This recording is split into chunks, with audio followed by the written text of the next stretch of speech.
Arts Upload is your guide to all kinds of creative endeavors around town. And this week, we add distilleries to our list. This one has some cool history behind it, not to mention a head distiller whose boots are pink.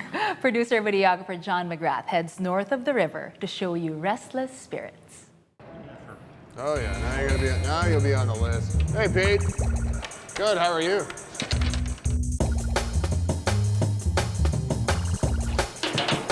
That's the proof right there. So we're going into this is the tasting room. So let's start it out. We'll start with vodka. Anybody else need one? You guys need one? You want them to sense while they're here, not only the experience of how these products are made, but for them to taste those products and see that yes, they are different than what you do buy off the shelf in the store. Salud, guys. You have the taste, it just follows it all the way through. So it's like, whoa, alcohol can actually taste good by itself. We were following our plan, we're exceeding our expectations, and we're very confident of having a successful venture here in Kansas City. It's interesting in that when you hear him talk about the history of it, it kind of gives it a unique feel. First photo was of Michael Joseph Shannon. He's the one who came to the United States, fled the Irish potato famine. About 1890 is when he came to Kansas City and settled here in Kansas City. There's two shots of the entire clan. One is Oliver Shannon, who's my great-grandfather, in front of his, I call it the company truck, Shannon Storage and Moving Company. Then there's another photo that we were able to find in the family records of the entire clan. So we got 3 generations in that group, which is my great-grandfather. Oliver's in the top row. The next row down, Nellie Shannon, his wife. Nellie is the daughter of Michael Joseph Shannon. That was an example of 2 Shannon clans, a Shannon marrying a Shannon. And so she's in the second row. Right next to her is my 2 great-great-grandmothers. And in the front row is my grandfather, Clarence Richard Shannon. He's about 12 years old in that picture. These are people who came here and did an incredible amount of work, forced to kind of build a different life for themselves in a different place, far away from everything that they knew. And so we wanted to honor that, and we did that through the products and the naming and honoring the vocations through the naming of the products. And so I'm proud of that. I'm proud of where they lived and what they did and what all the Irish immigrants did and contributed to the Kansas City's growth at that time. Right now we have our gin and vodka products available. And then we will have a blended Irish and American whiskey, which is a blend of Irish whiskey with a malt pot still whiskey that we make here. And it's aged in craft-size barrels.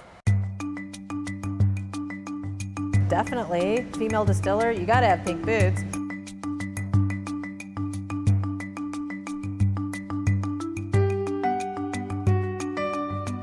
I'm sure I'm not the only female distiller in the country.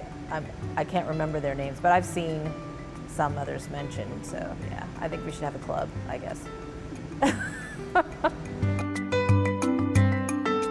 First thing that we did was put ground malt barley into the mash tun, 1,000 pounds of grain, and then we put in warm water, about 150-degree water. Let that steep for about an hour. So again, these are what? These are the spent grains, and then pumped the sugar water out into the fermenter.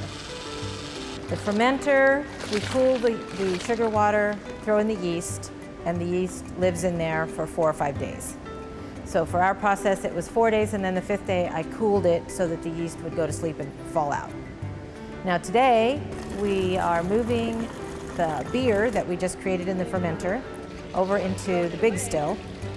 It's called a wash still because that distiller's beer is called wash. The story of Darby O Still. When we first started planning the distillery, we knew we were going to need a big copper still. So what we ended up with was a 500-gallon Irish-style pot still. It has the big pot, and it has an onion-shaped head on it rather than a straight or a column-type top that most craft distillers use. So this is the only Irish-style still that Vendome has ever made. Right now, this is the only one like it anywhere on the planet. So we pump that over into the big still. Today we're going to distill that and pull out a lot of the alcohol from it, not all of it. And then tomorrow, we'll distill it a second time in a smaller still and get a spirit that we barrel. So after a week of work, here we are at the very end. Last quart. There we go. And then what happens? Well, I'm gonna label them and then they're just gonna sit here. For me, I just want everybody to taste it because I think it's good.